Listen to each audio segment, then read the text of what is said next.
Pure, good to see you. How you doing? Evening, mate. Hello, brother Miles of family. Comatose, good to see you as well. How you doing? How you been?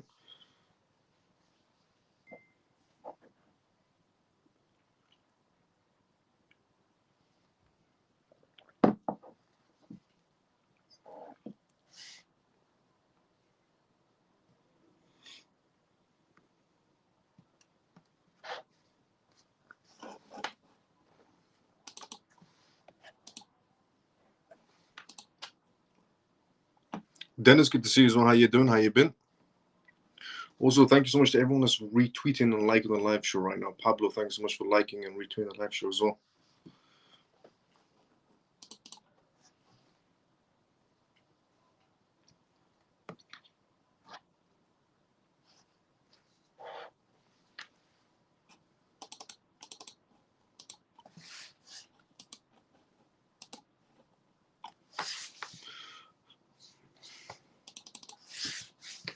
Okay, so let me just do a gist of tonight's live show, and then we'll go through the intro, disclaimer, and by that time everyone's tuned in for the first part of the live show. So, on tonight's live show, we are going to be talking about Ava Labs, in other words, AVAX. A member of AVAX's head engineering team has decided to essentially leave Avalanche and create his own blockchain, I'm guessing, which I'm definitely going to be keeping a close eye on. And if I do find out if he has created his own blockchain or he's creating another program or platform, I'm definitely going to let everybody know inside the CMF. So I'm definitely going to keep everybody updated on this live show regarding AVAX's head engineer and leaving to create his own project. I'm also going to be talking about on tonight's live show regarding the economy in terms of the end of the tax havens.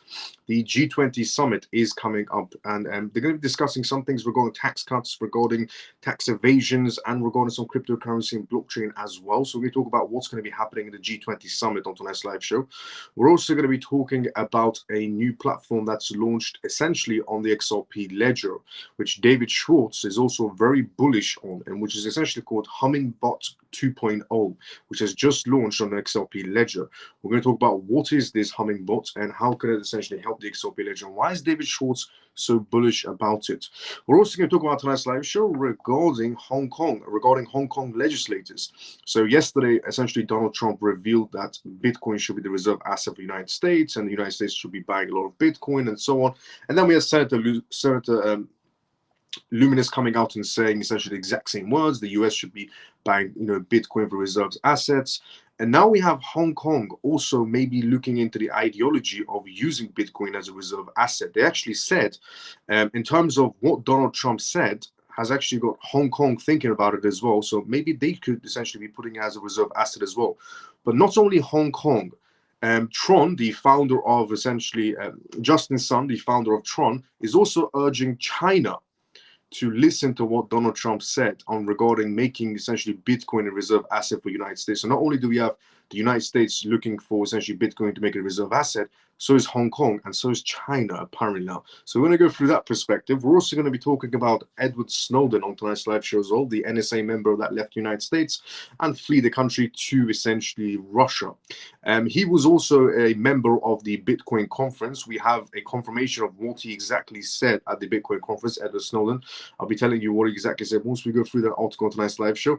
We're also going to be talking about BlackRock on tonight's live show. Once again, BlackRock has just hit a essentially new milestone, new inflows coming in, not only for their ETF regarding Bitcoin, but also regarding their essentially iBuild fund as well, which is their tokenization projects. We're also going to talk about tonight's live show some other aspects as well. So, the first news we are going to be going for on tonight's live shows regarding AVAX is essentially head engineer leaving towards a new project. Welcome to the CMF live show. If you're watching this for the first time ever, welcome to the CMF live show. On this live show, I talk about the most recent news that's happening around the world in terms of cryptocurrencies. I talk about cryptocurrencies, CBDCs, AI, and essentially regulations and policies, things that you should know about the world shifting into a digital era. We also do live Q&As as well on this live show, which means if you have any questions, put it down in the comment section. Right now, we are live, just like usual, on YouTube and X Live at the exact same time. And the disclaimer of this live show, as always, is not financial advice, not political advice, and whatever I say is only for entertainment purposes. So if you're watching this for the first time ever, welcome to the CMF live show. If you're watching this as a regular, let's go CMF. The live show has officially started now, and the first news we are going to be going through is regarding Avalanche. But before we do that, let's go to the comment section first. So let's see where we are. We were at BullXRP. Good to see you as well. How you doing? Evening. Freedom Feather. Good to see you as well. Evening. How you doing? Joe. Evening. Good to see you as well. How you doing? Evening, Miles and family. Big love to you all. Let's go in. How you doing, in? How you been? Hi, Miles and CMF. George, good to see you as well. How you doing? Camel, good to see you as well, brother. How you doing? Good evening, Miles. I've not been on the live at night for a while, but have watched every recording the next day. Keep up the good work. Thank you, Addy, for the kind words. Let's go. Is there a chance where XRP won't drop after it rockets after the case? It's a very low chance. Regarding the XRP case and regarding essentially, dropping straight after XRP. So the case comes to an end, XRP goes shooting up to $1, $2, and so on. And, the chance of people not selling, the thing is, there's a lot of people that believe in XRP and believe in the technology. They believe on the basis of it's going to do high numbers. They believe in the contracts and so on. But then there's the other group of people that just wants to get rid of XRP. So if those people that want to get rid of XRP outweigh the people that actually believe in XRP's technology, then we're going to have a drop. But if that drop comes along, it's not a bad thing. It's just one last opportunity to get something very valuable at a discounted price, if you think about it. So if the people that essentially just want to get rid of XRP at $2 outweigh the people that believe in the technology of XRP and hold on to it, then we're going to have that drop. But if there's essentially some sort of a balance between the people that want to get rid of it and the people that believe in the technology, then we couldn't have it drop any sort of a way. So keep it as an outcome, but it's a higher outcome that people will sell, because there's too many people holding for like over 6 years, 5 years, and so on. But keep it as an outcome, on the other hand, that maybe they won't sell, but there's a higher chance that they will sell. One last time, price drop, in other words. Let's see where we are. Hello, Miles and CMF. I hope that you had a good day. Scott, good to see you as well. How you doing? How you been, brother? Hi, Miles and Dennis and CMF. Let's go, Gamble. How you doing? Miles, how's your parents? How you doing? How's my business doing? Very well. Thanks so much for asking, Scott. My parents are doing well as well. How you doing, Scott? How's your family doing, Scott? Share this program if you find it personally beneficial. Let's go. Hey, Miles, how you doing? I'm doing great, Daniel. Good to see you as well. How you doing, Daniel? Orphan, good evening, Miles and CMF. Good to see you as well, Orphan. How you been? So, the first news on tonight's live show is regarding AVAX, which is essentially AVAX's head engineer, Patrick, leaving the company and creating his own platform.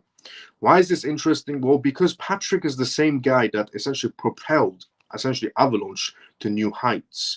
And by that, I mean, basically, so essentially AVAX's engineer, head Patrick, leaving the team to start his own company. Avalabs, Patrick, the VP of engineering at the Avalanche blockchain developer, will soon leave the company to start his own venture. He announced this on X. And he's also recently he was involved in the developing of the scaling solutions that Avalabs hopes will allow Avalanche blockchain to scale to 100,000 transactions per second. This man, essentially Patrick, is some part responsible for AVAX being able to do 100,000 transactions per second. This is what this man's capable of doing. And he's leaving Avalanche to create his own company. And a metric that modern blockchains, including Modern and Mega ETH and Ton, among others, also hope to achieve one day. This man's already achieved this essentially along the paths of AVAX. Now, Patrick, who announced he'll remain as a technical advisor at Avalabs, recently shared a few details about his new venture, but teased an area of focus and a direct message with the block. This is what he said.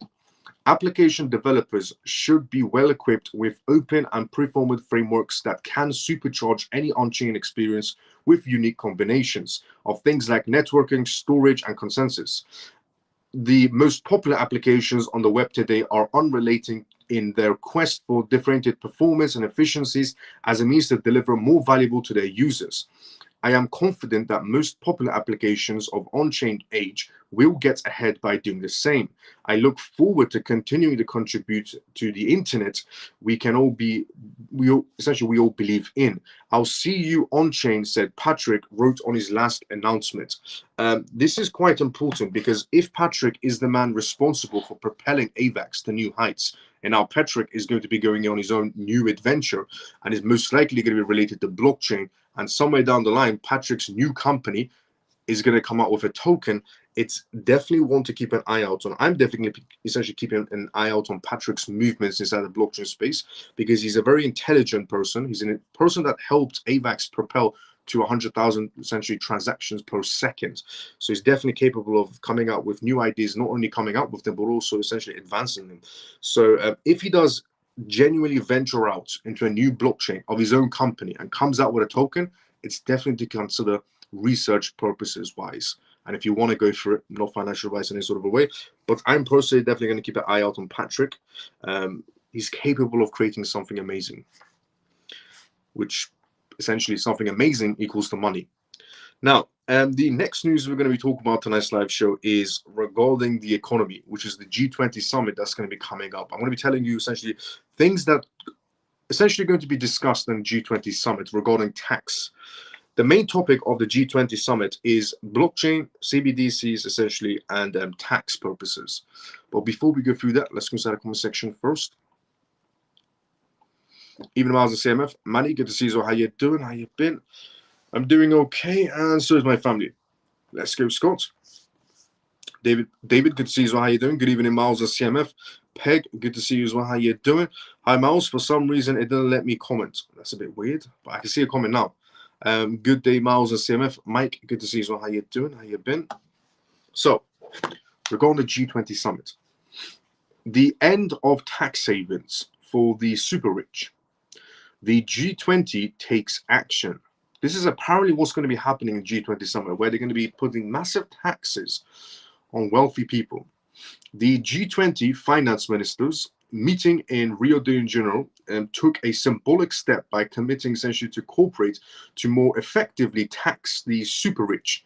This decision, although is essentially the marks are a turning point in the fight against global rich and powerful people.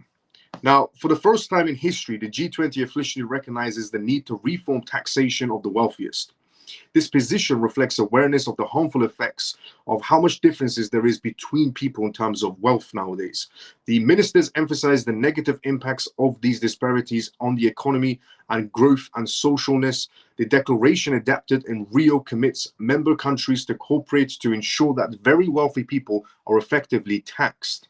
Although non-binding, this initiative paves the way for the exchange of best practices and a development of mechanisms to combat tax evasion. Despite this progress, there are still many disagreements over the concrete implementation methods. The United States and Germany in particular oppose the idea of global minimum tax on large fortunes. Advocated by Brazil, Washington considers that taxation is primarily a matter of national sovereignty, and other countries such as France, South Africa, and Spain, on the other hand, support a more ambitious approach. Now, this reflects the complexities of recalling national interests and international corporations on tax matters. G20 towards essentially the tax systems, the new tax systems. Increased taxation of the ultra-rich is seen as a means to mobilize resources to face global challenges, says the director of the International Monetary Fund, and it highlights the importance of rebuilding budget reserves while addressing social and development needs. This approach could notably contribute to funding the fight against climate change, according to Camilla from the Greenpeace Party. She said it is outrageous to expect the ordinary taxpayer to pay for this, while the super rich evade taxes. What's going on right now is essentially they're trying to tax the living hell out of anybody that's not part of their circle. Essentially, the World Economic Forum circle, or the International Monetary Circle, or the Bank of International Settlement circle. A lot of people will read this essentially and go, yes, this is a great idea. We should be taxing the rich, and we should be. They should be paying their part as well to the society. Not only should regular people be paying essentially some sort of part to the society, but the super wealthy companies that are evading taxes through loopholes, they should also be contributing to essentially their own communities or their own countries, in that matter. But what's actually happening is other groups of wealthy people are telling other groups of wealthy people, you should be paying your taxes, is what's actually happening. The group of people that are inside the World Economic Forum, which are incredibly powerful and incredibly wealthy, are telling people who are not inside the World Economic Forum, who are powerful and rich, to pay their taxes. Do you see what's wrong with this? This approach could notably contribute to the fundings to fight against climate change, something that apparently exists. Economist, essentially author of the report of the subject, sees this declaration a first step towards reconstructing of taxation systems. He calls for the growing further by establishing coordinated minimum standards at international level. Let me just tell you something about regarding this whole climate change situation. In the UK, we have something by the name of ULEZ, basically, and congestion charge, which means essentially if you drive in central London, you would have to pay a congestion charge if your car produces too much pollution. And they said we're introducing this essentially in central London. And because if you drive into central London and your petrol and diesel cars producing too much, in its carbon dioxide and is hurting climate change, you should be paying a daily payment to enter central London because you have a petrol and diesel car. And they said to everybody, if you buy an electric car, you don't have to pay congestion charge because you are supporting, a better world, you are helping climate change, and so on. By next year, they're going to start charging people who drive electric cars also congestion charge inside London. Remember, they said climate change. It's helping climate change. If you drive a petrol and diesel car in central London, you have to pay congestion charge on a daily rate, which is about £12 or higher. And they said if you buy an electric car, that's good for the environment and you don't have to pay congestion charge because you're helping climate change. But then next year, they're going to start charging people who drive electric cars, who are apparently helping the environment, helping climate change, but they still have to pay to enter central London. Makes you wonder, is it even a real thing? Or is just climate change is just another word for tax on morons? Now, on the subject, it essentially sees the declaration at first steps towards reconstructing of taxation systems. He calls for the growing further by establishing coordinated minimum standards at an international level. This development could mark the beginning of physical rebalancing in favor of greater progress. However, this realization will depend on the political will of the states and their abilities to overcome technical and diplomatic obstacles. It's just basically taxation on morons. So a group of wealthy, rich, powerful people from the World Economic Forum, International Monetary Fund, and the World Bank have come together to tell other rich and powerful people that are not a part of the World Economic Forum, that are not a part of the Bank of International Settlements, that are not a part of the International Monetary Fund, to tax them. So rich people taxing other rich people. But one group of rich people are inside the circle of World Economic Forum, and the other group of rich people are not inside the circle of the World Economic Forum. And that group wants to tax the other group. And regular people are supposed to read this and go, wow, the rich are going to pay their taxes. What's actually happening is they're just trying to get rid of all rich people that are not a part of them.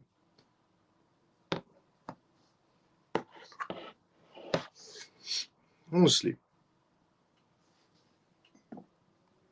But yeah, the whole ULEZ situation, the whole essentially congestion charge, it was supposed to be helping climate change. If you drive a petrol and diesel car, you have to pay because you're hurting essentially the clouds. It's going to rain more. The sea levels will rise because you're driving a diesel and petrol car in central London. If you buy an electric car, you're saving the planet. Next year, the same people that are buying electric cars that were saving the planet apparently are going to be paying the exact same fees as the people that drive diesel and petrol cars.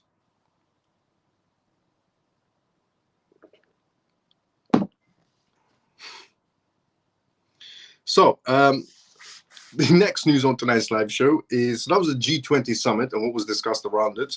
The next thing that I'm going to be talking about tonight's live show is regarding the Unbound, and launches essentially a Bitcoin avenue in EU citizenship.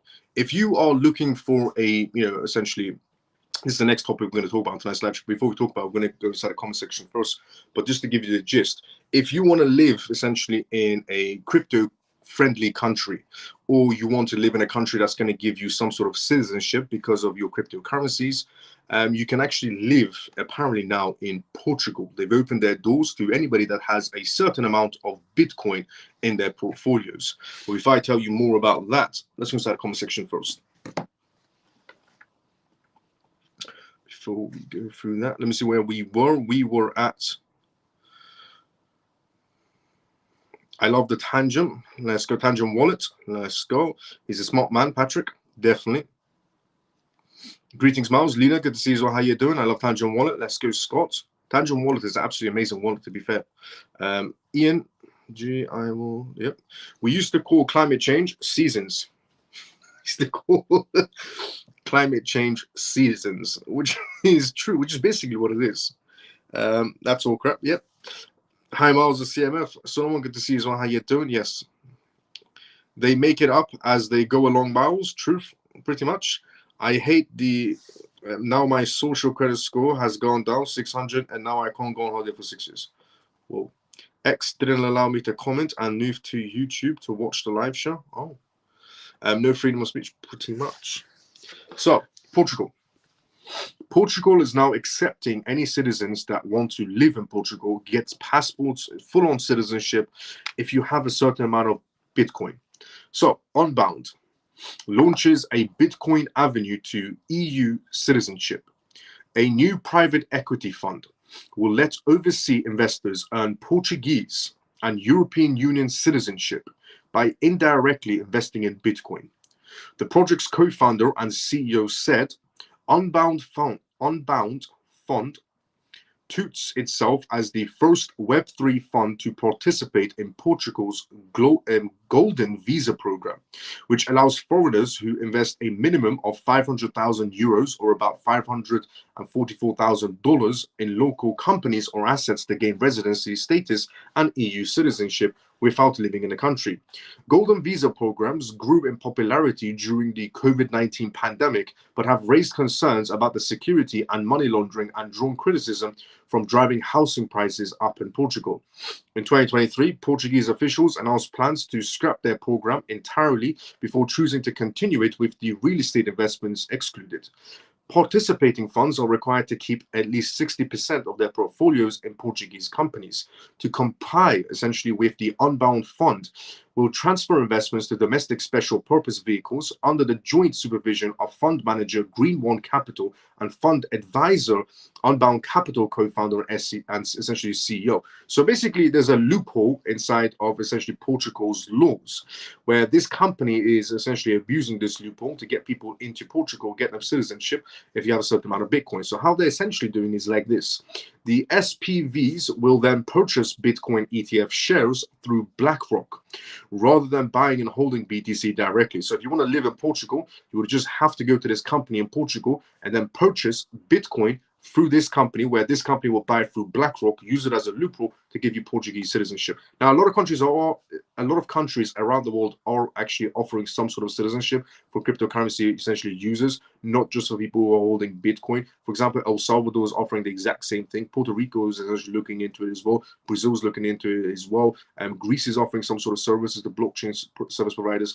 Hong Kong is offering some sort of services. So is Tokyo in Japan.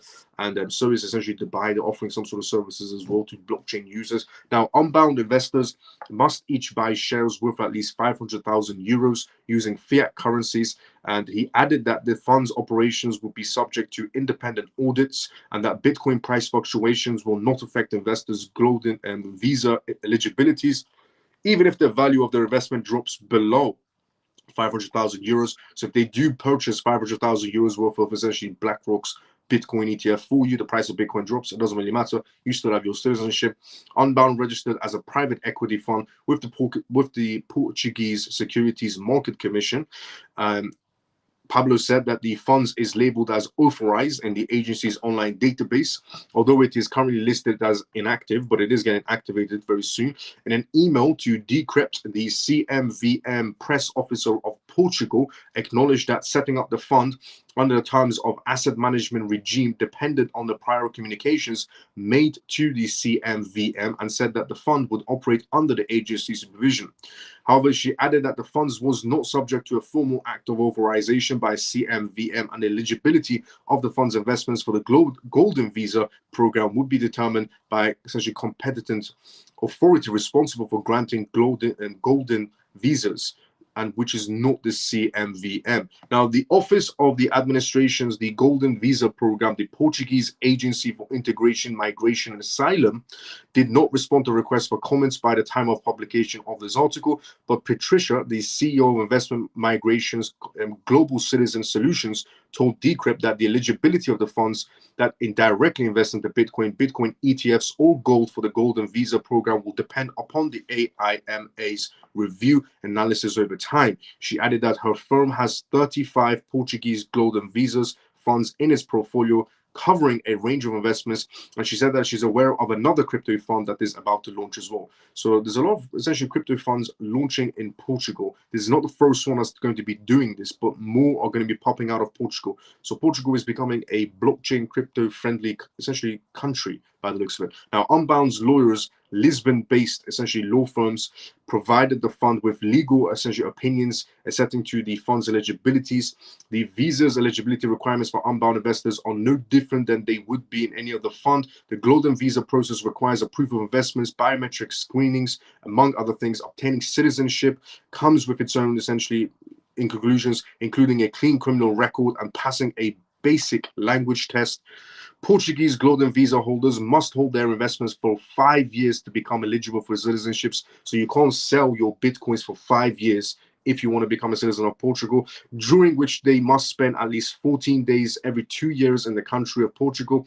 Unbound investors will also have the option of using their own immigration lawyers, or one fund essentially furnished by the fund, noting that along with managing the investments, Unbound will assist investors with navigating the Golden Visa application process, and hopes of Unbound will generate interest in Portugal among crypto investors and demonstrate crypto's broader potential to facilitate freedom of movement, is what they're calling it, around the globe. So if you ever wanted to have an idea of living in another country, for example, if you're living in the US or the UK or Australia or Singapore, wherever you live around the world, or any European country, and you're thinking about leaving your own country, going to another country, these are some things you would have to consider regarding, essentially, if you want to move to a crypto-friendly country somewhere down the line. These are the types of things you'd be essentially going through. You'd be going through these types of companies that are set up with the government, alongside the government, offering some sort of services like this that will give you full citizenship, full passports, and the regulation purposes of, you're not allowed to sell your cryptocurrencies, the deposit cryptocurrency that you're holding with them for, in Portugal's case, for 5 years. You can't sell your Bitcoins for 5 years if you want to get that full citizenship in Portugal, and so on. But these are some of the policies you're going to be going through if you're thinking about moving country after a bull run season, for example. And these are the hurdles you would have to go through. Now, the next news we're going to talk about on tonight's live show is Hummingbot 2.0. Hummingbot 2.0 essentially is a platform that's launched on the XRP ledger. And David Schwartz is very bullish based on his tweet about Hummingbot 2.0 that's been launched on the XRP ledger. Now we're going to go through what is exactly Hummingbot and why essentially David Schwartz is slightly bullish on what's just been launched on the XRP ledger. But before we go through that news, let's go inside the comment section first. And regarding that Portuguese news, I know a lot of people that have messaged me before that they're thinking about leaving their own countries. Some people are thinking about living in Dubai. There are many CMF members, which I'm not going to name, but there are many CMF members that want to live in Dubai or Monaco or anywhere else around the world. So I do get a lot of people messaging me, they want to move country and so on. And so that news was basically for anybody that wants to move country after a bull season. Some hurdles you would have to jump through. There are going to be deposits you would have to put down in some jurisdictions, and you're not going to be able to sell those assets, those crypto assets, because you're using as deposits for you to be able to live in that country for a certain period of time before you get full citizenship. So those are the hurdles you have to jump through, depending on each jurisdiction would have their own sets of rules, but you have an idea, in other words, on that matter. Now, before we go through the X-Open news, let's go to the comment section first. Let's see where we were. Climate change just a waste of time. Yep, pretty much. We don't have seasons anymore. We don't have seasons anymore. I know a song about that. That will be the average conversation in 2035. X is getting worse since it was named X. Sweden recorded a 24-year record high on how cold it was last winter. Global warming. Yeah, the world is, here's the thing. A very, very long time ago, they were making movies, they were making TV shows, they were making news announcements that the world is freezing. A very long time ago. That they were coming out and saying the world is going to freeze to death. And then over time, it changed to the world is heating up. I think give it some time, we're going to go back to the topic of the world is freezing up. And then give it some time, we're going to go back to the topic of the world is heating up. And every time they go, the world is freezing up, they're going to tax you. Every time they go, the world's heating up, they're going to tax you. Freezing, tax. Heating, tax. It's always going to be called either climate change or some random names. But yeah, a long time ago, the topic was the world's going to freeze to death. And then they changed it from freezing to death to the world's heating up too much. And on both sides, they taxed you. So,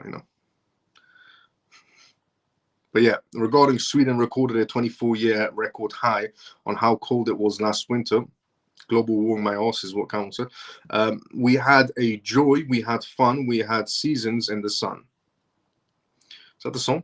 If you have an EU passport, you can move around the EU and choose to live in any of the countries and get around this offer. That is very true as well. If you have an EU passport, so if you do apply for Portuguese passport through their Bitcoin campaign, you get an EU passport. You can live in any EU country you wish.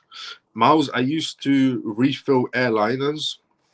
Just one flight across this Canada would use 30,000 to 35,000 liters of jet fuel. Can you imagine how much fuel is used daily worldwide? And they worry about vehicles. Thank you, Freedom Forever, for that information. Yeah, facts. Honestly, if you think about it on that basis, very, very high. Sounds like countries want the Bitcoin miles. Yes, it definitely does sound like countries want to get involved in Bitcoin. Matter of fact, since essentially Donald Trump made that announcement that, America is all about Bitcoin freedom, and, America wants to mine the rest of the Bitcoins. America wants to invest in the Bitcoin, reserve asset Bitcoin, and so on. After Donald Trump's speech yesterday, a lot of things have changed in different countries around the world with the announcements that they're making right now. And we're going to go through their announcements as well regarding the countries in the Asian and Middle Eastern countries that are changing their opinions heavily. And they're also thinking about using Bitcoin as a reserve asset. So the topic was discussed in America. And Donald Trump has not become president yet, but the topic was discussed. Bitcoin becoming a reserve asset for the United States. Now that topic has spread like wildfire around the whole world because Hong Kong is now thinking about, Hong Kong said, because of what Donald Trump said, they're right now thinking about introducing essentially Bitcoin as a reserve asset. Because of what Donald Trump said for the United States, Hong Kong is thinking about doing that for their own country. And then we have essentially China even thinking about, maybe we should make Bitcoin a reserve asset. And that's only because Justin Sun is trying to pressure China to rethink their process. But a lot of other countries right now are now thinking to themselves, if America does this, then we can't be left behind. So do you think maybe Donald Trump essentially revealed his plan too quick? Because the rest of the governments are thinking about it. Imagine they implemented before Donald Trump makes it the presidency. So in other words, Hong Kong starts using it as a reserve asset. China rethinks it, starts using it as a reserve asset before we even get to the presidential elections. But we'll go through that news as well in tonight's lecture. Sounds like countries want the Bitcoin miles. Facts. Happy Pisces, good to see you. How you doing? 2 words, AI gold miles. Apparently, a ship trip produces the same amount of pollution as 40,000 diesel cars. It is true, yes. I've heard that. But I didn't know about the flights. Thank you for that, Freen Feather.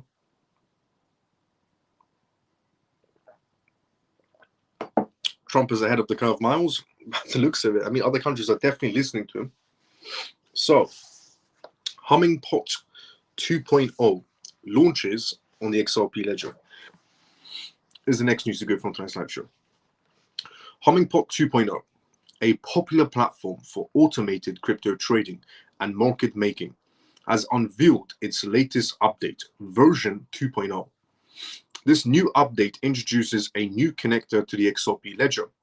This significant advancement is a stepping stone for Hummingpot as it expands its abilities to incorporate a blockchain renowned for its speed and low transaction fees. This update has generated excitement in the cryptocurrency space. Ripple's chief technology officer, David Schwartz, expressing his enthusiasm for this integration of Hummingpot on the XRP ledger. David Schwartz tweets out and says, "I'm very excited to start playing with this Hummingpot 2.0, boosting essentially around $30 billion in trading volume across more than 200 exchanges, boasting about $30 billion in around 200 exchanges. Hummingpot has been a titan in automating crypto trading and market making. This new XRP ledger connector will see it essentially that users get pleasure from seamless crypto trading by leveraging the ledger's efficient infrastructure. Simply, the integration with the XRP ledger means that traders can now enjoy the benefits of fast transaction speeds and low fees, making it easier to execute high-frequency trading strategies. This benefiting both traders and the XRP ledger ecosystem will lead to a better market-making opportunity and improved liquidity. Also included in the new version 2.0 is a new dashboard. This easy-to-use interface allows users to create essentially backtests and deploy trading bots. The essentially activities will simplify the process of setting up and managing trading strategies. Focusing on the new dashboard, users get to enjoy a wide range of tools and features that will see a more streamlined trading process. By this, users can easily customize, test different strategies, and deploy their bots with confidence. This new version is among many steps towards its commitment to innovation and user satisfaction. By steadily spreading its wings to new capabilities and offering new up-to-date features, further cements its position as a leading solution for automated trading, crypto trading. Furthermore, this new version of 2.0 comes at an ideal time when the demand for efficient and reliable trading tools continues to rise. This integration opens doors to traders looking to leverage the unique advantages of the XRP ledger. So this new platform essentially that's been released on the XRP ledger, which is called Hummingpot 2.0, and David Schwartz said he's excited to play around with it on the XRP ledger.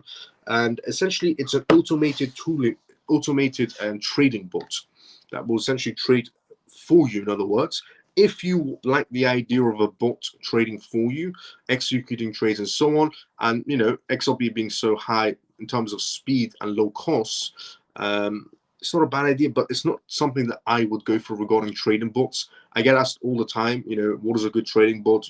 Should I use these exchange trading bots or these Telegram trading bots? People have asked me, messaged me before. I've always said it's better if you want to, do it yourself. Don't use bots. Sometimes things do go south, and the numbers, it's not what you're expecting. I mean, they will tell you if you use this trading bot, you will make this much, but in reality, you'll never make that much. You're better off doing it yourself. But if you are looking for that basis, then why not? If you want to catch good prices and let a trading bot do it for you. But sometimes they don't execute correctly, just to put that out there as well. But Hummingpot has moved around about $30 billion in about 200 exchanges. and now it's connected to the XRP ledger as well, which is going to, bring quite a bit of volume on the XRP ledger in terms of buys and sells. Now, the next news to go from on tonight's live show is Hong Kong. Regarding Hong Kong, as I was saying, because of what Donald Trump said, a lot of countries are right now looking into the idea of making Bitcoin a reserve asset.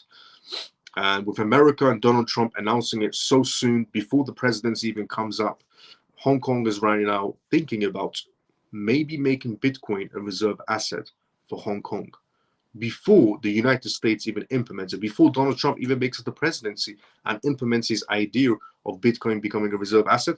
Hong Kong is thinking about doing it first. And they actually said, again, it's because Donald Trump said he wants to do this for the United States, which made Hong Kong think, maybe we should do it first. So, regarding the Hong Kong news, before we go through it, let's go inside the comment section first. Let's see where we were. We were at, probably, I think we were here. Yeah. I think he's planting the seed for something else. Let them have BTC and the US will go with XRP. Possible.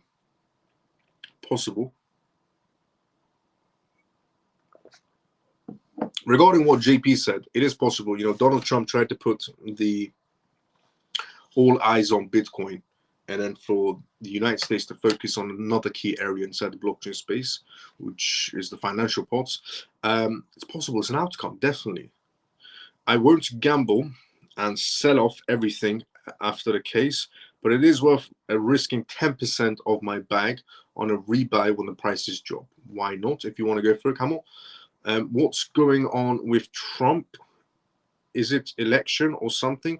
No, Trump yesterday made massive announcements at the Bitcoin Nashville committee, which essentially Trump said he's going to be using Bitcoin as a reserve asset. Bitcoin is going to be, the #1 blockchain essentially in the United States, and all the rest of the Bitcoins will be mined inside the United States. The United States should be bringing blockchain innovation and so on. And then Donald Trump said on day one, he's going to get rid of Gary Gensler and end Operation Chokehold, which is Elizabeth Warren, Gary Gensler, and the Fed Department, essentially. So these are the things that Donald Trump was announcing yesterday, and I revealed them on the live show, bullet points. So a lot of things he's bringing to the table, in other words. Now, Hong Kong. Hong Kong legislators plans to evaluate Bitcoin for financial reserves. Hong Kong's SAR Legislative Council member, Wu is his name, Wu announced plans to collaborate with various stakeholders to elevate the feasibility and potential benefits of including Bitcoin in the region's financial reserves. In his recent post on X, Wu, a member of the National Committee of the Chinese People's Political Consultative Conference, emphasized the increasing global recognition of Bitcoin, often referred to as the digital gold due to its perceived value and potential as a hedge against inflation. Hong Kong and the blockchain world. Wu highlighted the importance of considering Bitcoin as strategic financial reserves and suggested that its inclusion in Hong Kong's economy framework could be essentially very beneficial under the right regulatory conditions. Wu's comments come at a time when Bitcoin and Web3 technologies are gaining momentum worldwide. Bitcoin's decentralized nature and limited supply position it as a very valuable asset in the eyes of many investors, is what Wu said. Wu also noted that the increasing global awareness of Bitcoin, making it a significant element in the discourse of crypto assets and their integration into traditional financial systems. The legislative initiative is a part of a broader effort to accelerate the development of the Web3 ecosystem in Hong Kong. Web3 represents the next generation of the internet technologies, focusing on decentralization, blockchain networks, and peer-to-peer transactions. Wu believes Hong Kong is at a crucial stage in regulatory compliance and industry developments, which could pave the way for a more open and innovative market environment. Details on the subject. In the Wu's proposal to elevate Bitcoin for financial reserves, he acknowledged the necessities of comprehensive research and adherence to existing regulations to ensure strategic and secure integrations of Bitcoin into Hong Kong's financial reserves. Wu's proposal, in response to the Republican Party presidential candidate Donald Trump speech at the Nashville Bitcoin conference on July 27th. Wu himself has mentioned that he's only thinking about doing this in Hong Kong because of what Donald Trump announced in the Nashville, essentially, Bitcoin event, that the United States is going to be, making Bitcoin a reserve asset and so on. So, Wu publicly stated, we're thinking about doing this for Hong Kong because of what Donald Trump said he's going to be doing for the United States. Wu's vision for Hong Kong extends beyond Bitcoins to include a robust and dynamic Web3 ecosystem as well. He called on the SAR government to focus on technological innovation and create a supportive environment for Web3 developments ASAP. Wu's advocacy comes at a timely moment as Hong Kong's progressive in the digital finance blockchain adoption. The region's regulatory framework is essentially evolving to accommodate these new technologies, aiming to balance innovation and security. So, after what Donald Trump said regarding Bitcoin becoming a reserve asset, Bitcoin is going to be leading the way, and so on and so on, inside the United States, Wu, who is essentially a member of the National Committee of the Chinese People Political Consultative Conference member, said that Hong Kong is now thinking about using not only Bitcoin as a reserve asset, but Hong Kong is going to be spearheading into Web3 as well. And if we have Web3 up and running, it basically means transactions on the internet using blockchain technology. So has essentially Donald Trump just started a wave, is what's going on right now. A wave of people jumping on board of the whole Bitcoin reserve asset topic. Now, also, just to put in perspective, the United States holds quite a lot of Bitcoin, which globally puts them at second with the most amount of Bitcoins held by any sort of government so far. Now, the next topic to talk about on tonight's live show is China. China is also thinking about maybe making Bitcoin some sort of reserve asset, only because, one, Donald Trump, two, because of Justin Sun.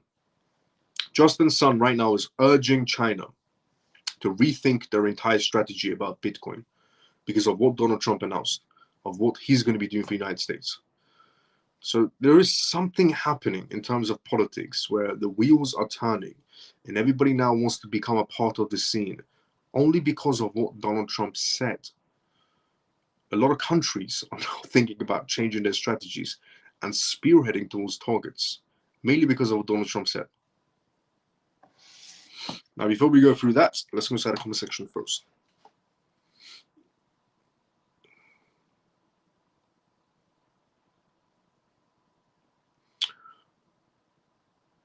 Let me see. We spoke of this time ago, Miles. Remember rug pull and we laughed? Yes, we did, Ian. Facts, I remember. Hi, Miles and CMF family. It is good to see you. Time to turn on my CMF TV. Let's go. How you doing, Cole? Hi, Miles. Jim, good to see you. So how you doing? What's a better buy, Toncoin or Near? In your opinion, could only get one. If I could only get one, which one would I get, Ton or Near? I'll tell you now. What price is Ton sitting at? What price is Near sitting at?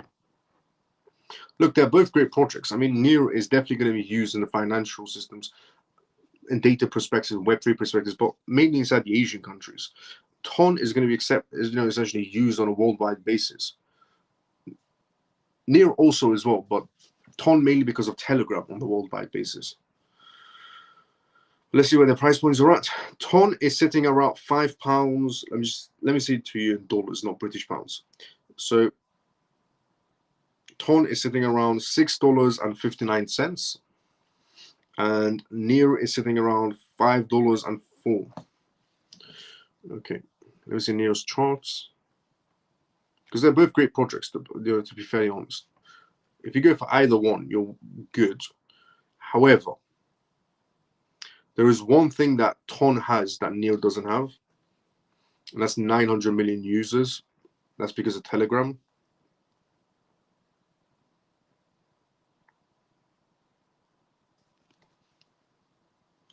And both their charts look healthy. Okay. Personally, if I was going to go for it, I would go for Ton. Near, excellent project. Let me just put that out there as well. Near is an excellent project. There is nothing wrong with Near. Great feature ahead of itself, without a doubt. However, on the basis of Ton, Ton has access to about 900 million users somewhere down the line due to Telegram. On that basis, Ton will be a better choice.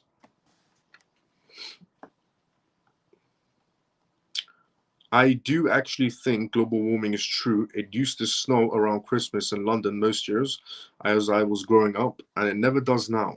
David Attenborough keeps showing the effects of it, and he just cares for animals' well-being. Fair enough.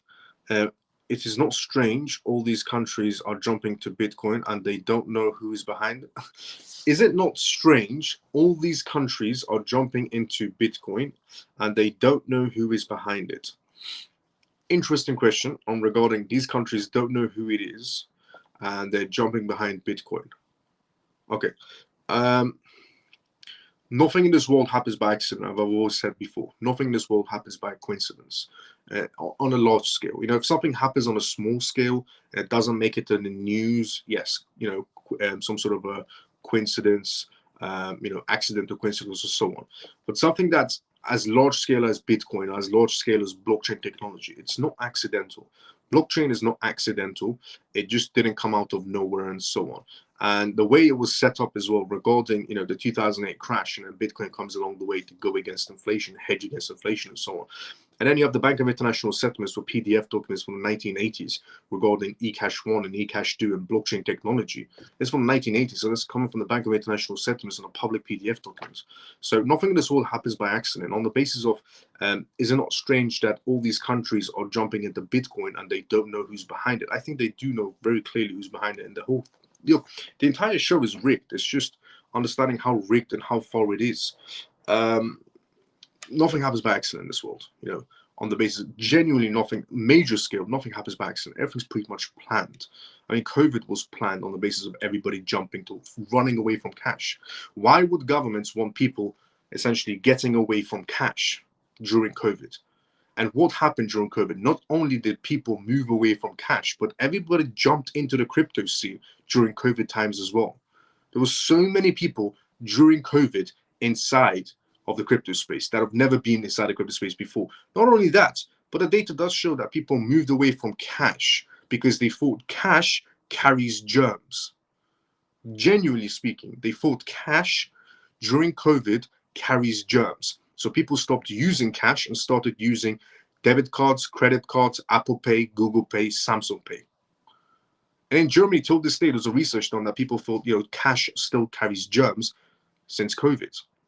So governments since COVID have been planning, way before COVID they've been planning this, but everything in this world is pretty much planned. Also, on the basis of, is it not strange that all these countries are jumping into Bitcoin and they don't know who created it? Yet nothing happens in this world by accident. Everything is planned beforehand. It even happens.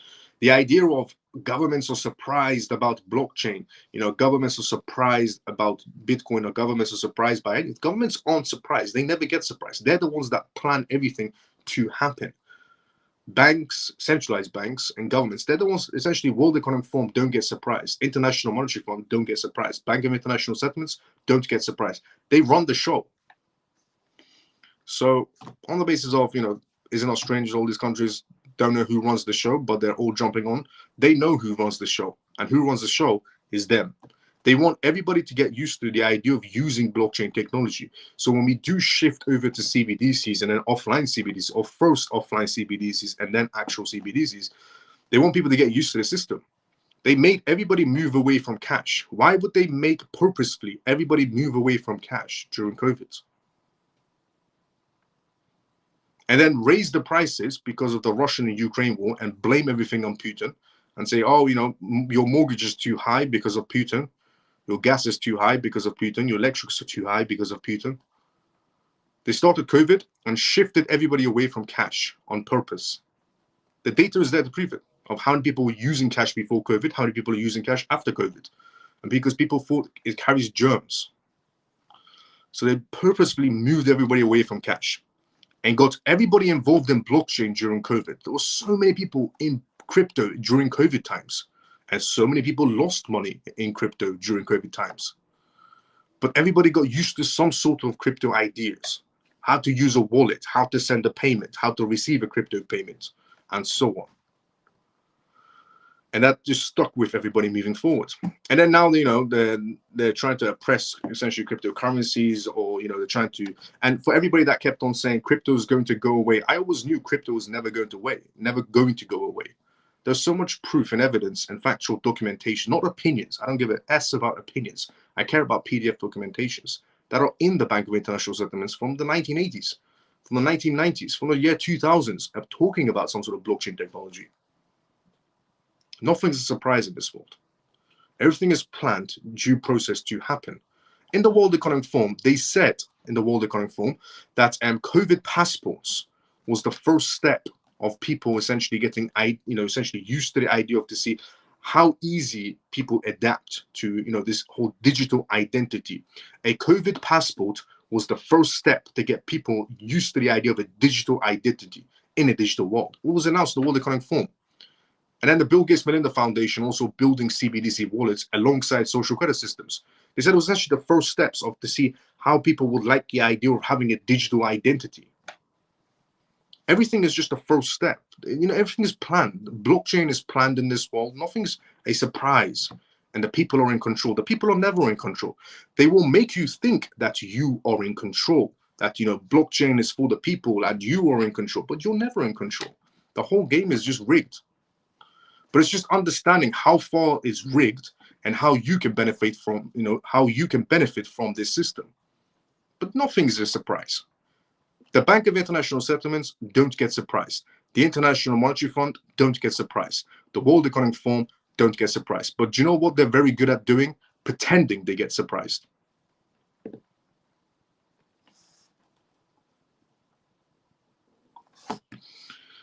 Something you know.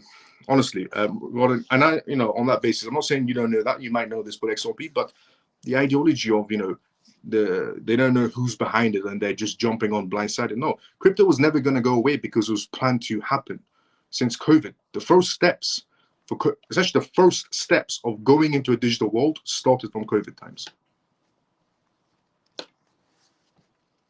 Split second technology. 4. Hopefully, US will hold BTC in their balance sheets and not sell them. 959 miles, or $9.50, 75% TON, 25% AR. I like that plan. I think it's too obvious for Trump to say there is something else going on. The world of politics, there is so much in the world of politics in terms of manipulation and corruption. And the more you think about it, the more you go into politics, the more it makes you go mental. Honestly, the amount of planning they do, the amount of strategies that they put down.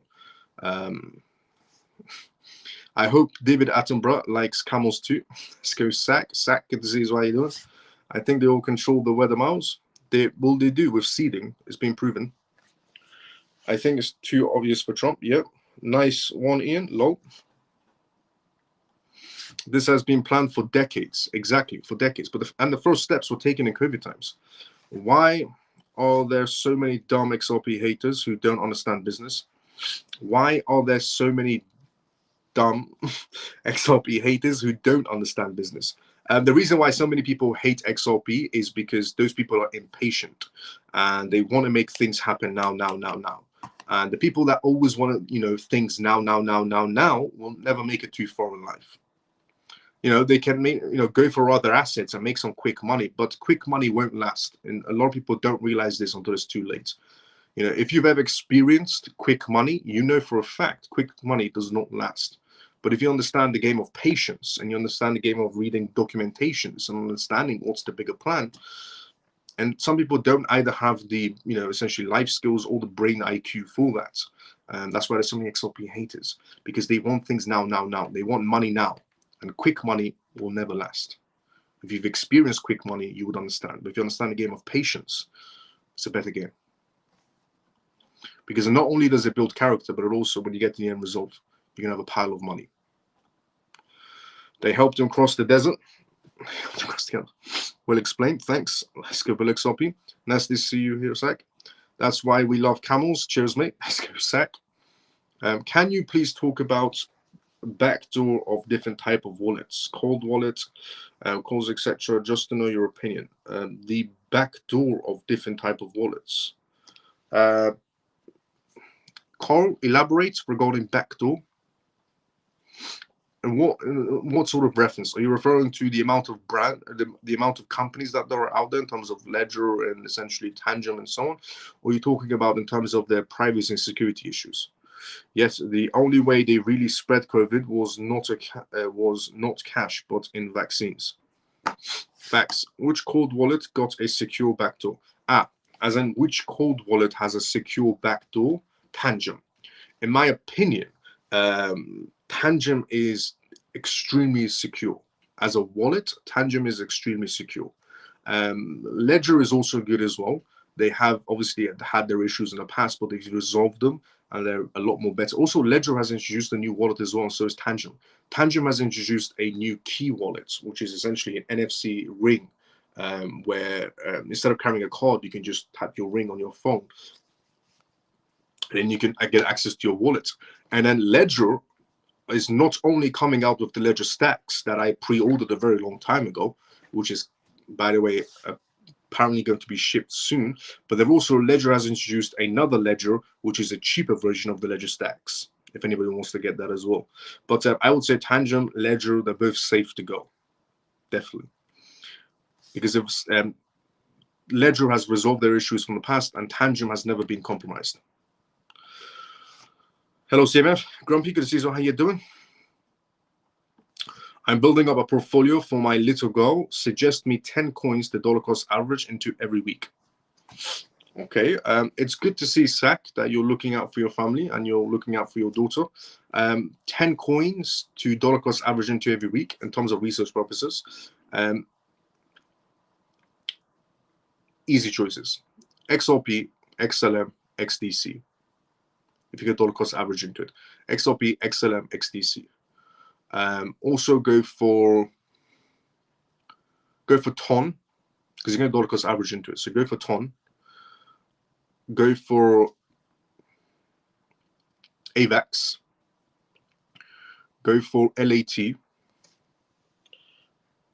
Go for, I'll tell you.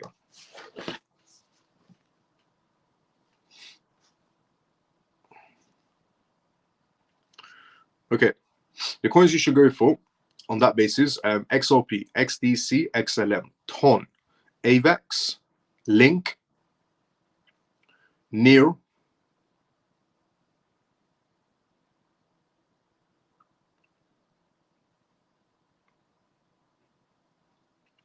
AR,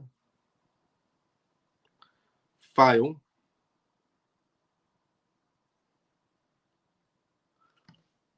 ONDO.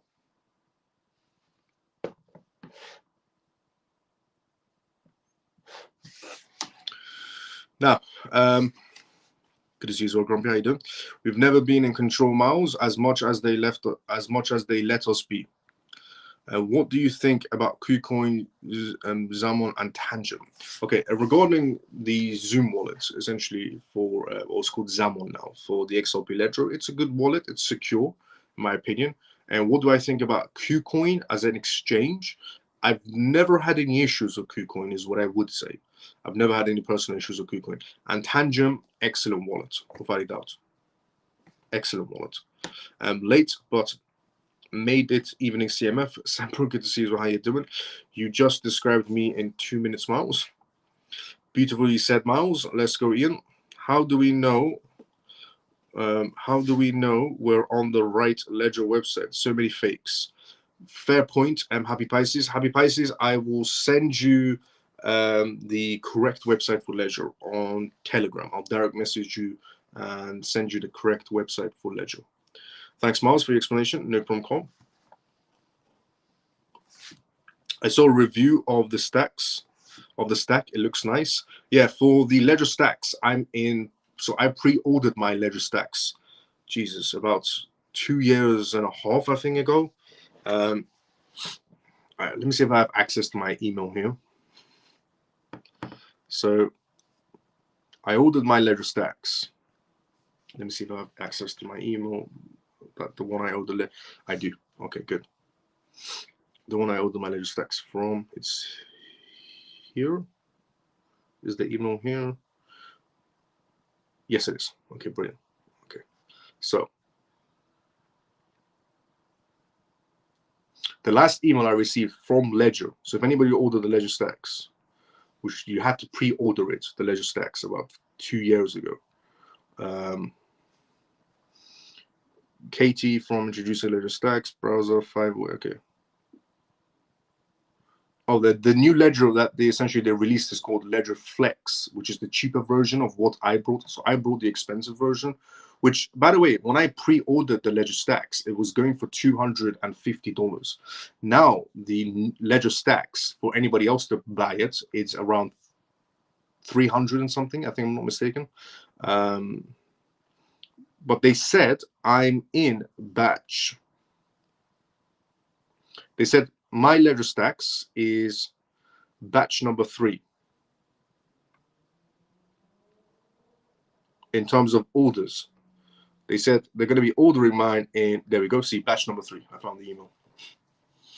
So they said, hello, thanks again for your Ledger Stacks pre-order, as mentioned. So there's an email from Ledger, and there's a person by the name of Katie from Ledger emailed me. She said, hello, thanks again for your Ledger Stacks pre-order. As mentioned in a previous email, you are in batch 3. Ledger Stacks batch 1 shipping is complete, and batch 2 shipping to pre-order customers has started. Batch 3 is now expected to start shipping after July 29th. So after July 29th, they're going to start shipping mine, which is in batch 3. And shipments should be on their way to customers by August 19th is what I should be expecting mine. Once your Ledger Stacks is out for delivery, you'll receive a separate email with your tracking information. We have been humbled and thrilled to see the photos and videos and personalized experience first customers are sharing on social media who have received their Ledger Stacks batch 1. We look forward to seeing how you personalize your Ledger Stacks once you receive it. Thanks again for your patience, Ledger team. So yeah, I'm in batch 3. So I should be getting mine around August 19th. But knowing Ledger, it's most likely not going to be August 19th. It could be a little bit later. But I don't mind, and I've been waiting for 2.5 years. An extra week on top doesn't make a difference at this point. But yeah. I saw the review of the Ledger Stacks, looks nice, yeah. Tangem is great. I purchased it when Miles first mentioned it several months ago. Yeah, Tangem is absolutely excellent, honestly. Miles, Stacks still waiting, bro? Yes, I'm still waiting for Ledger Stacks. Tangem, not Ledger. Tangem website, no problem. I'll send it to you. Good evening, Miles. Where do you get the Tangem wallet from? I'll send you a link regarding Tangem. Direct message me and I'll send you a link, no problem. Direct message me on X if you want, or just message me on YouTube, or direct message me on Telegram. I've brought XRP and others on Revolut. Can I transfer to Tangem? Yes, you can, Patricia. You can. Thank you for the suggestion, brother. Sack, did you just send me £9.99?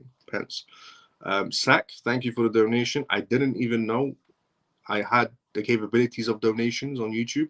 I think, Sack, you're the first person that sent a donation. I didn't even know I had the capability of donation. I think this is when YouTube monetized my account on YouTube. So I became a YouTube partner, and they said, do you want to monetize your account? I said, yes. Sack, thank you for the donation. I didn't even know I had the capabilities of donations. Thank you, brother. Sack, what you done, bro? You talked about crypto, AR. What is the correct spelling? The crypto project AR, no problem. The crypto project AR is, I'll tell you now.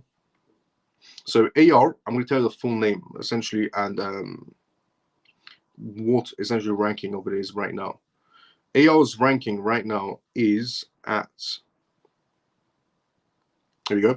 AR is sitting at number 46. Its price point is around $30.69 right now in terms of dollars, and it's sitting around $2 billion. AR is essentially a project that competes with File. Let's just see on that basis. It's an incredible project from my point of view and has a very prospering future ahead of itself. Has a circular supply of 65.65 million tokens and total supply of 65.65. So they're not going to be releasing any tokens, any sort of new tokens. What's on circulating and what's on total supply is basically what's spinning around. And it's definitely a project to look into. Essentially, the full spelling of it is ARWEAVE.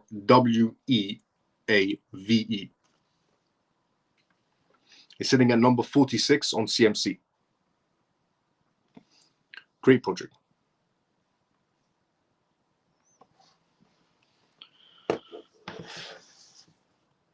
So that's the correct spelling of it. Or do you want me to put it inside the con? You know what? I could put it inside.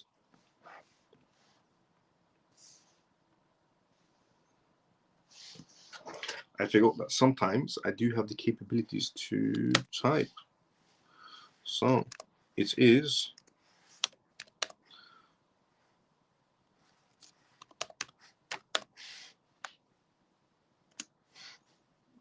that.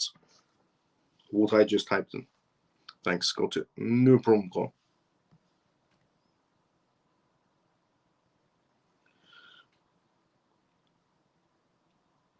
Okay, so what I was going to read out next.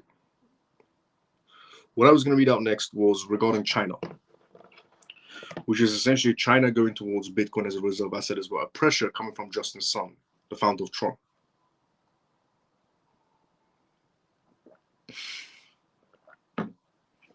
Zach, thank you for the £9.99 again. I'll put it towards the CMF hedge fund that we're going to be starting. Any money raised on the CMF is going to go towards the CMF hedge fund. So, Zach, thank you for this £10 as well. Tron, thank you for the donations, honestly, Zach. Tron founder Justin Sun urges China to lift crypto ban as well.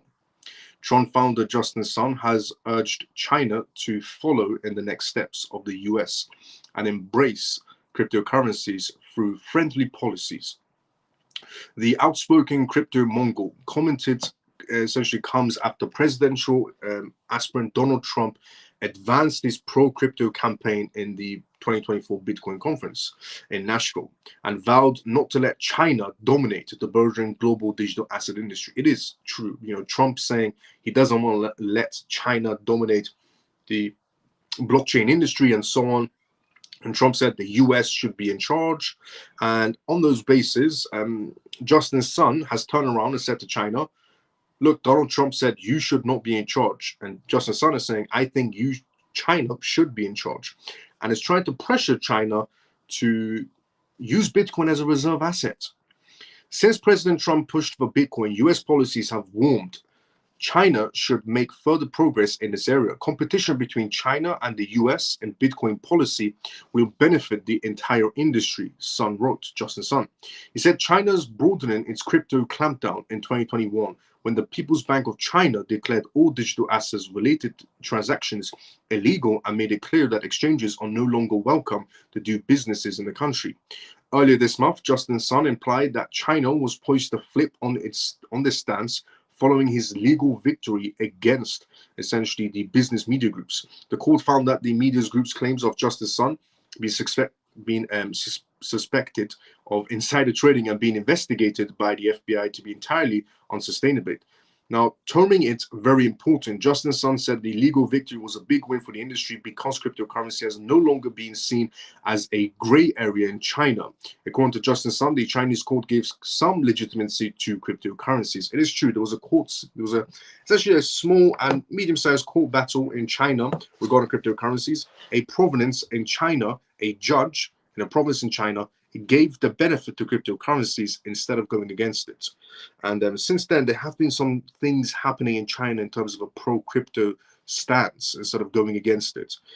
And Justin Sun coming out and saying, well, China, essentially should be going pro-crypto, pro-Bitcoin, and using Bitcoin as a reserve asset. How can you let Trump lead the way when China should be leading the way? But Justin Sun is only doing this to get things ramped up inside the crypto space, so both governments get involved. And if these two giants get involved, the US and essentially China gets involved, everybody else gets involved. But this is all one big show anyways.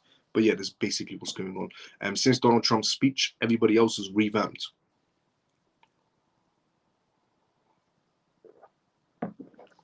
Now, Edward Snowden. Edward Snowden, the man who used to work for the NSA and then left the United States during the President Obama presidency and went to Hong Kong, revealed to the entire world how the NSA will spy on you through your smartphones and through your laptops and MacBooks and TVs and so on, and then resided in Russia, Moscow, because that was the only country that would accept him after he snitched on the NSA, on how the NSA spies on people. And this was all during Obama's time of presidency. And Edward Snowden was also one of the members that spoke at the Bitcoin National Conference.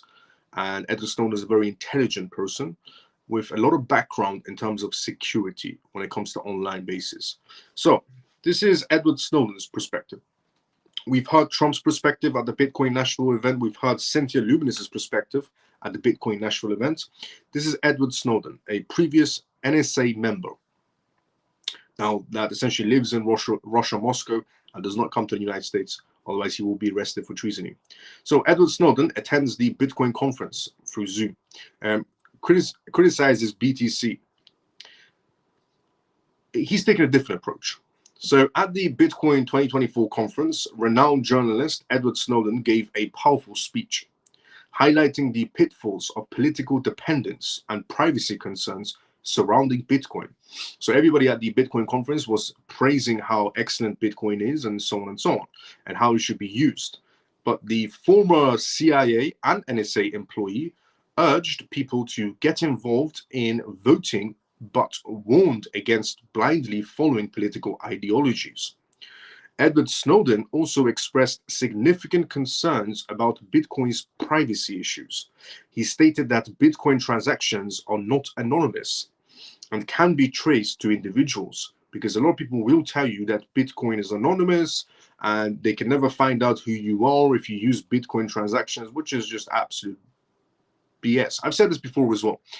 It's easy to track you. I mean, it's a public wallet, so they'll just track you wallet to wallet to wallet transaction, and then whoever ends up spending that Bitcoin is going to be spending at some sort of some sort of shop, or buying a vehicle, buying a property, buying a yacht. Whoever spends the Bitcoin, the end result will be you spending that Bitcoin. Even if you go through 20 wallet transfers, they'll just track you 20 wallet transfers.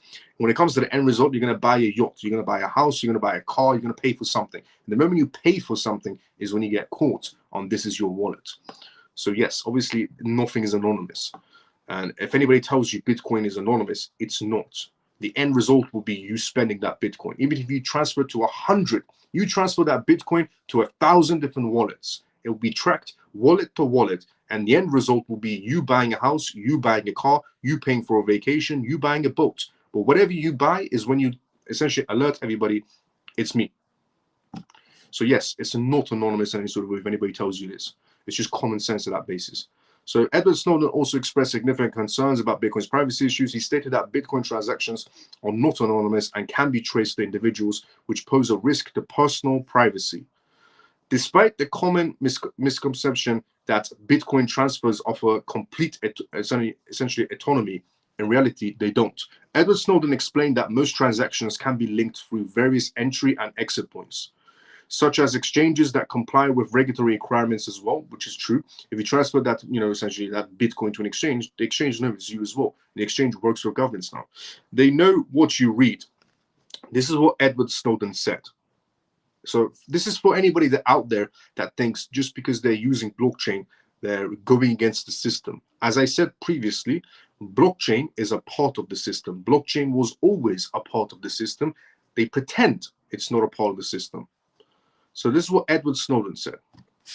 They know what you read, what you buy, who you send Bitcoin to, who you support politically, where your donations go. For example, they have it all, Edward Snowden said, which is all facts. And this is a former CIA, essentially, and NSA employee who warned of the broader implications of transactions, tracking all types of digital transactions, not just Bitcoin, tracking all types of digital transactions, not just Bitcoin. He discussed how governments and companies can use this data using artificial intelligence and create detailed portfolios of individuals without their consent.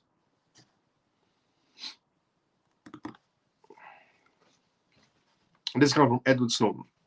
Incredibly intelligent person, worked for the NSA, worked for a special department in the NSA. If anybody's seen Edward Snowden's movie or essentially read about Edward Snowden's life, they would know what special department he was working in. And the special department he was working in was spying on everyone without their consent, is what the NSA was doing.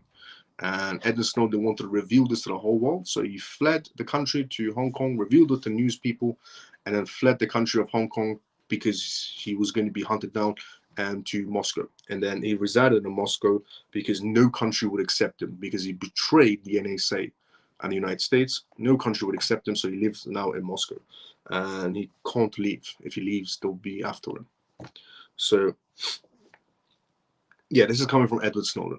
The ideology of anybody thinking, blockchain is for the people, blockchain is going against the system, and so on and so on. It's not. And even Edward Snowden stating, they know what you read, what you buy, who you send Bitcoin to, who you support politically, where your donations go.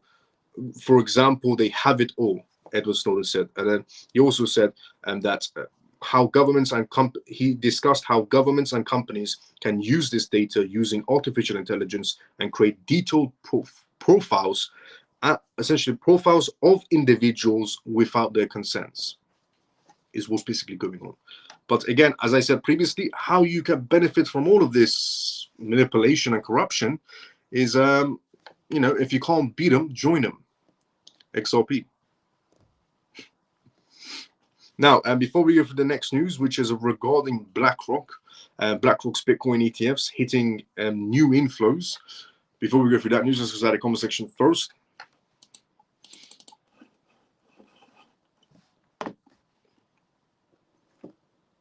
Oh, Ian, thank you so much for the £2 as well. Ian, thank you so much for the £2.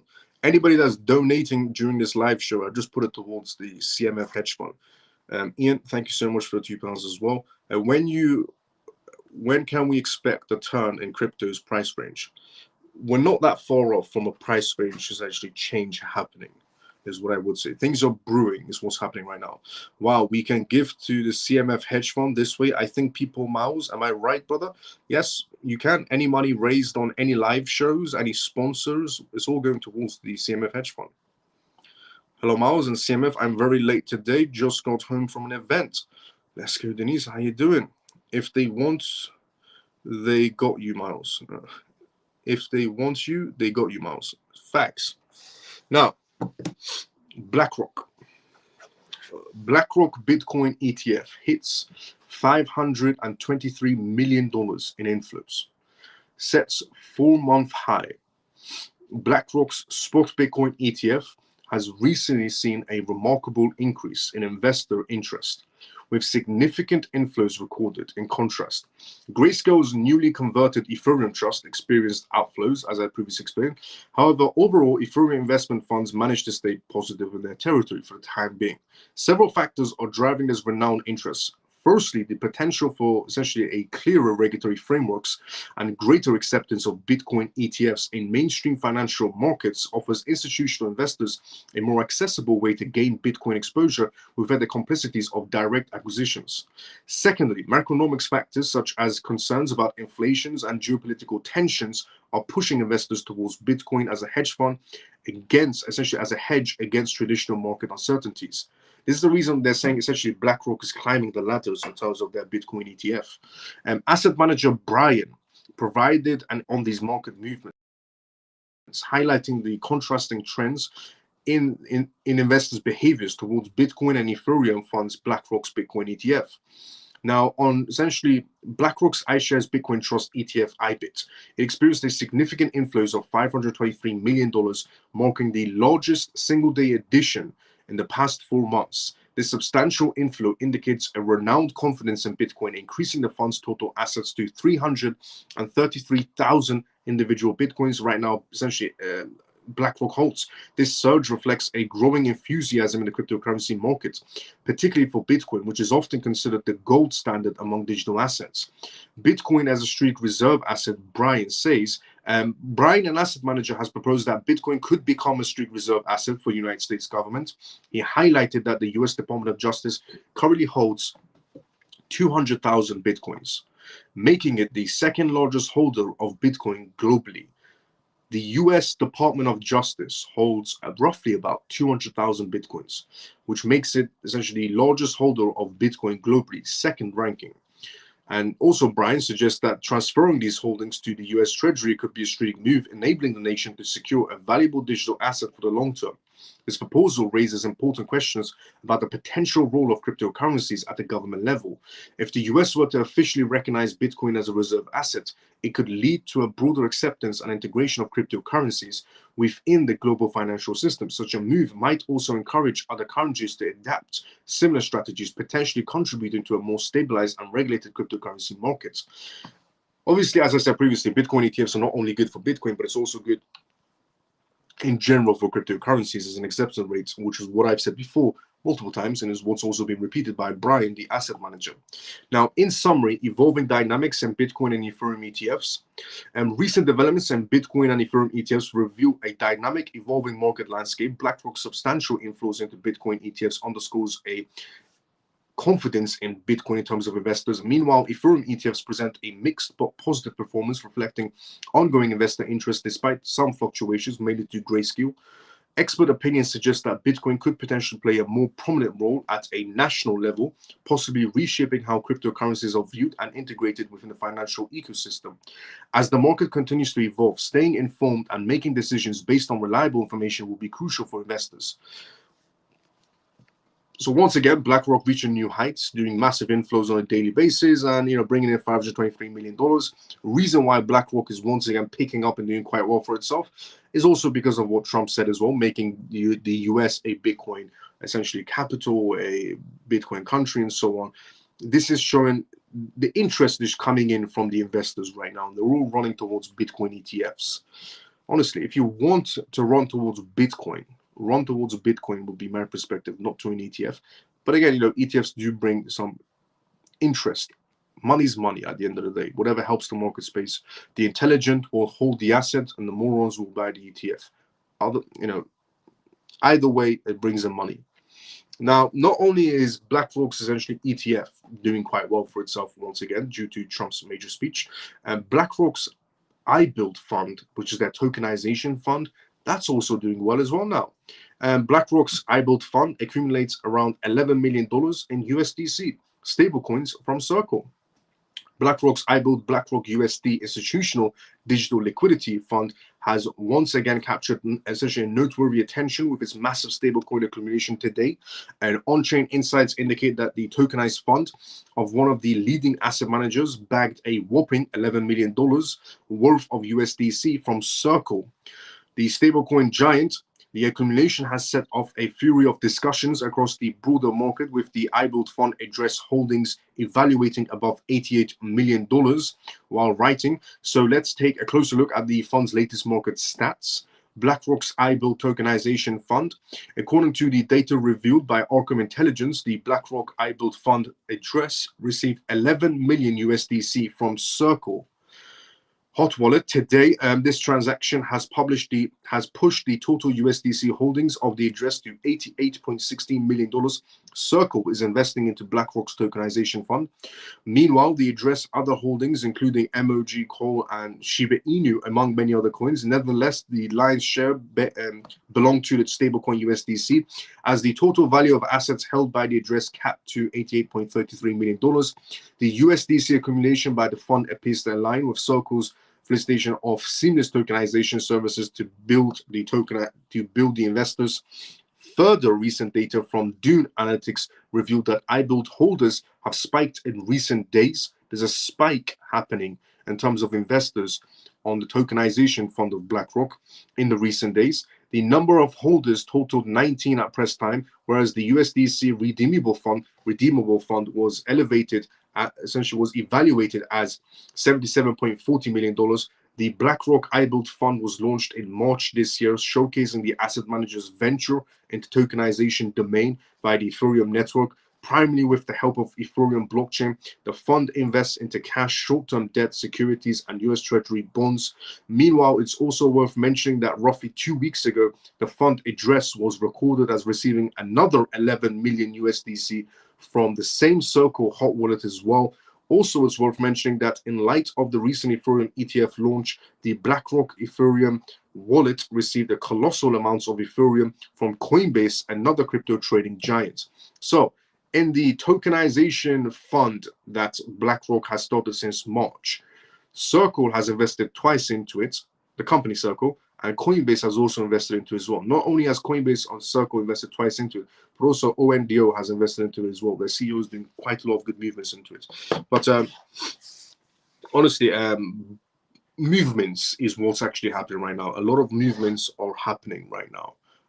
If there's a spike interest in recent days, especially into BlackRock's tokenization fund, also spikes happening in terms of their Bitcoin inflows. Now, you might not see these spikes happening on the charts, is because it's balancing itself in terms of the outflows that's happening inside the market space. Those are the retail section outflows or even grayscale outflows of somewhat. It's balancing itself with the inflows coming into essentially BlackRock. But what is happening is some on the retail section are jumping out of Bitcoin, while BlackRock's ETF market space is growing in share. So it's balancing itself.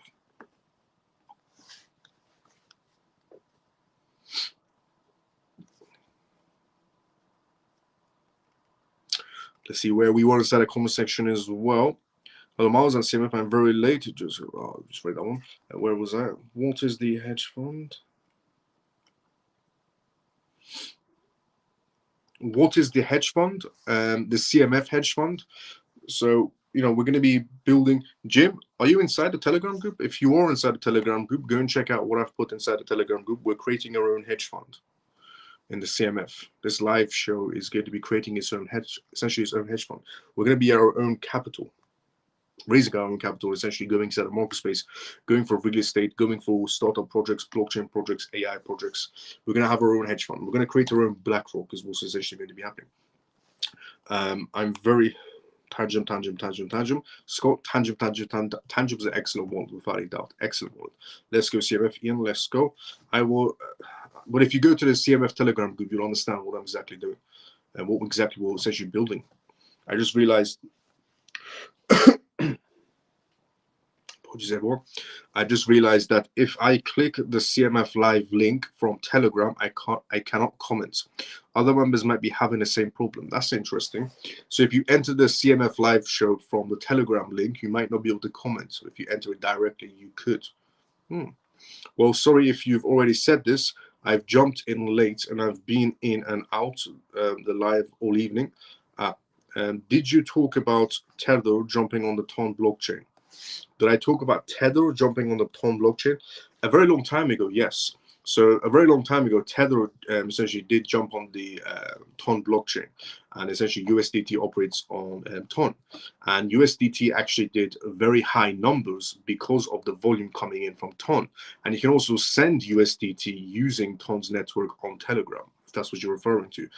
But Ton and Ton and Tether have been together for quite a while, where you can send USDT using the wallet capabilities of the Telegram app. So Telegram has a wallet feature. If you didn't know, now you're going to know. Telegram has a wallet feature. If you want to get access to Telegram's wallet feature, it's very easy. So if you open up your Telegram app and you click the search button at the top of the Telegram app, and then you type in wallet, and then the first thing that pops up is the Telegram wallet. And then you click on it, and it takes you through the step-by-step of opening up your Telegram wallet.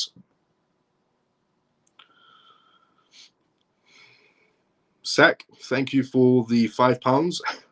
Thank you for the donations, back-to-back, Sack. It's live show. Miles, £500 a week dollar cost average into these coins you mentioned earlier, up to the bull run. What kind of returns are we looking at? We're looking at quite high returns. Even beyond the bull run, you're looking at quite high returns. Due to financial projects, I mean, you're going to be holding the financial projects even beyond the bull run, to borrow against them. So your daughter's going to have a very prospering future ahead of herself. So the financial projects, the free X's, I mean, the XRP, XLM, XDC, they're going to go beyond the bull run as well. Because not only, as I said, we're not just going to be going through bull run, bear market, bull run, bear market. We're going into utilities, what's happening. So the X's, the XRP, XLM, XDC, they're going to go, based on their utility capabilities, you're going to be essentially going beyond, the bull run. So they're going to be assets that you're going to be borrowing against later on for your daughter. So she's going to have a very amazing future ahead of herself, a big future ahead of herself. And in terms of the other projects, you can get rid of them in the bull run if you want to.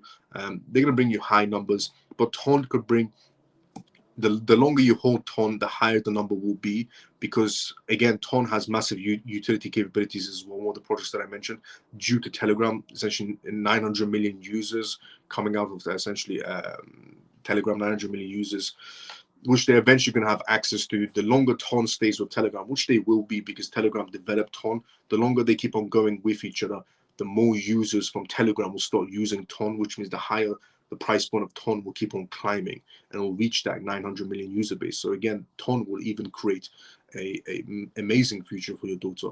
Not just the 3Xs, but TON will also create an amazing future for her as well.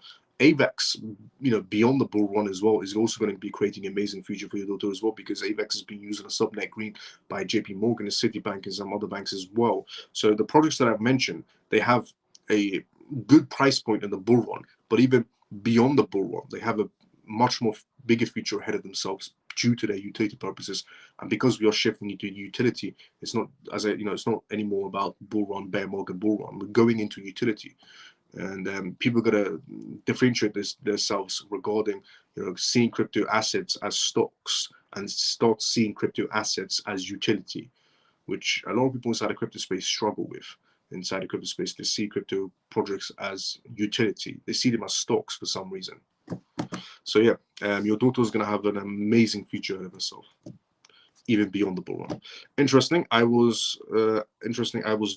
just read it for the first time. It was my news inbox this morning from Cryptopolitan News. It was the first time that came up. No, but Tether and Telegram have been working for a very long time together. Didn't realize this was old news, but I find it interesting since there is such an uncertainty about Tether now. Yes, well, because TON, they're using it for the time being, is what's going on right now. They're using it for the time. Tether wants to stick around, USDT wants to stick around and become a number one, stable coin out there for US dollars. It's just not possible in the long run. Ian, thank you for the £10 donation as well. Any donations, as I said, that's raised through the live show will be going towards the CMF hedge fund. Today's the first day I even knew we can do donations on the live show. Zach and Ian, thank you so much for the donations back to back, honestly. And thank you for the £10 donation, Ian, as well. And Zach, Ian, and Freedom. Zach, Ian, and Zach and Ian. Zach and Ian, thank you so much for the donations. Thank you for the £10 donation as well, Ian. Everything that's raised is going towards the CMF hedge fund. So thank you to both of you. And regarding TON and Tether, Tether wants to stick around, but it's just not possible. The EU is not going to let them stick around, neither is the United States. Now, we have also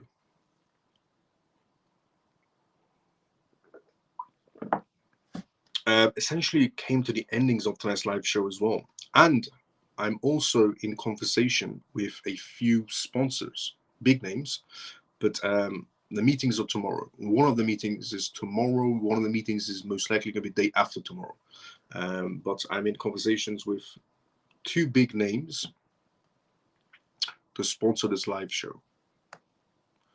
So let's see what they're going to be saying to me on. I'm doing a live, so I'm going to be doing a video call with them essentially. CMF hedge fund allocation, 69.99 Canadian. Freedom Feather, thank you so much for the donation as well for the CMF hedge fund allocation. Let's go. Freedom Feather, thanks so much for the donation as well. Thanks so much to all of you, Zach, Ian, Freedom Feather, for the donations. All of it is going to be going towards the CMF hedge fund. And the meetings tomorrow that I'm going to be having with, I've had some conversations with emails. So I've had some responses of people want to sponsoring this live show. So I've had some agencies, some marketing agencies email me, some crypto projects email me, and a few big names email me as well that, they're interested to work with me and so on, because of this live show and so on. So tomorrow is the first meeting that I'm having with one of the big names to sponsor this live show. And any money raised is going straight towards building a massive CMF, essentially hedge fund. If anybody's seen the show Billions, in the simplest way, if anybody's seen the show Billions with Bobby Axelrod, essentially, that's the type of that's what we're trying to build. We're trying to build a massive, not just a hedge fund, but a massive, essentially, hedge fund and essentially a capital. Essentially, we're raising our capital. We're going to be going into real estate. We're going to be building a lot of things. So a lot of things are in progress for the CMF. We're going to become, if you've seen the TV show Billions, and you would understand what I mean on what we're trying to build. So what Bobby Axelrod built in Billions is what we're going to build in real life. It's what's going to be happening. But tomorrow's the first meeting. Or in simple terms, if you haven't seen Billions, BlackRock is what we're building. Now, let's go, Miles. Let's go, Ian. Good night, Miles and CMF. Thank you for the news and great live. JP, see you tomorrow about the same time as usual. If you tuned in late, this is what we went through. We went through BlackRock's IBL tokenization, how much they've raised so far. We talked about BlackRock Bitcoin ETF doing quite well due to the speech of Donald Trump makings. And we talked about Edward Snowden, talking about the privacy issues of cryptocurrencies. We talked about Tron's founder urging China to essentially battle against the United States in terms of who holds the most amount of Bitcoins. We talked about Hong Kong's legislators coming forward and saying, maybe we should make Bitcoin a reserve asset. We talked about Hummingbot 2.0 launching on the XRP ledger. We talked about essentially the Onbound launches a Bitcoin avenue regarding EU citizenships. If you want to get EU citizenships in Portugal, all the steps that they're essentially offering. We talked about the economy, the end of tax havens for G20 summit. What was discussed in G20 summits regarding taxations. We talked about Avalanche. Avalanche's head manager, essentially head engineering, Patrick, leaving Avalanche to create his own project, which I'm definitely going to keep everybody updated on this live show on regarding that, because what Patrick has done for Avalanche is amazing. And now Patrick, the head engineering of Avalanche, is decided to create his own project. If he creates his own project, introduces a new token, it's definitely something to look forward to. So if you enjoyed this live show, drop a follow, drop a like, depending on where you're watching from. If you're watching this on YouTube, drop a like. If you're watching this on X, drop a like and retweet and drop a comment. Even on YouTube, if you want, drop a comment as well. Helps with the algorithm. If you enjoyed this live show, drop a like. And if you're watching this for the first time ever and you enjoyed this live show, tune into it every single night, 11:25 p.m. onwards, UK time. You can join to this live show. It's called the CMF Live Show. I talk about the most recent news that's happening around the world in terms of cryptocurrency, CBDCs, and AI and politics and regulations on this live show every single night. So if you enjoy this live show, drop a like. Let's go, Miles. Let's go, Ian. JP, see you tomorrow about the same time as usual. Orphan, good night, Miles. And CMF, see you tomorrow. Orphan, see you tomorrow sometime as usual. Great show. Thank you, Miles. Susie, see you tomorrow sometime as usual as well. Mike, good day, Miles. And CMF, see you tomorrow. Mike, see you tomorrow sometime as usual as well, brother. Free Forever, good night, Miles. And CMF, Free Forever, see you tomorrow sometime as usual as well. Free Forever, thanks so much for the donation as well. The CMF Hedge Fund. Can you please share the link for the CMF Hedge Fund? We don't have a link as of so far, but you can make donations if you want to. Any donations will be going allocated to the CMF Hedge Fund if you want to make donations. I didn't even know we had the capabilities of donations. Good night, Miles and family. Great live. Let's go CMF. See you tomorrow. Ian, see you tomorrow as well. Ian, thank you so much for the donations tonight as well for the CMF Hedge Fund. Thanks, Miles, and see you tomorrow, everyone. Solomon, see you tomorrow sometimes as well. Good night, Miles. Another wonderful show. Thanks. Let's go, Bone Crusher. Bone Crusher, see you tomorrow sometimes as well. Comments are helpful. Let's go, Leroy. Leroy, see you tomorrow sometimes as well. Great show. Thanks, Miles. Good night, everyone. Butterfly, see you tomorrow sometimes as well. Happy Pisces, see you tomorrow sometimes as well. Thanks, Miles, for this live show. It is time to turn off my CMF TV. Let's go, Carl. Carl, see you tomorrow sometimes as well. Zach, Ian, and Freedom Forever, thank you so much for the donations on tonight's live show. That is all going to be going towards the CMF Hedge Fund. I will be seeing everybody tomorrow, same time as usual. Everybody have a great day or a good night, depending on where you're around the world. I'll see everybody tomorrow, same time as usual. CMF, have a great day or a good night, depending on where you are around the world.